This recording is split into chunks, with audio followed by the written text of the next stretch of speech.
Friends, welcome back to সুচরিতার রান্নাঘর। সুচরিতার রান্নাঘর আপনাদের মুখে স্বাদ বদলানোর জন্য নিয়ে এসেছে এক নতুন রেসিপি, কাঁচা লঙ্কার আচার। কাঁচা লঙ্কার আচার করার জন্য আমি এখানে কতগুলো কাঁচা লঙ্কা ধুয়ে চিড়ে নিয়েছি এবং 1 পিস লেবু নিয়েছি।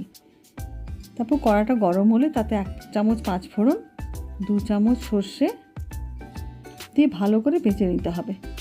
ভাজা ভাজা হয়ে গেলে মিক্সিতে জারে দিয়ে গুঁড়ো করে নিতে হবে। গুঁড়ো করে নিয়েছি। এবার কড়াটা গরম হলে তাতে তেল দিয়ে কাঁচা লঙ্কাগুলো ওর মধ্যে দিয়ে দিতে হবে এবং অল্প নুন এবং হলুদ গুঁড়ো দিয়ে একটু ভাজা ভাজা করে নিতে হবে এবং ভাজা ভাজা হয়ে গেলে গুঁড়ো করে রাখা মশলাটা দিয়ে একবার নেড়ে নিতে হবে। তারপর একটু ঠান্ডা হলে গ্যাস অফ করে 1 পিস লেবু ওর মধ্যে দিয়ে দিতে হবে। দিয়ে এটা একটা কন্টেনারে ভরে তেল ঢেলে দিলেই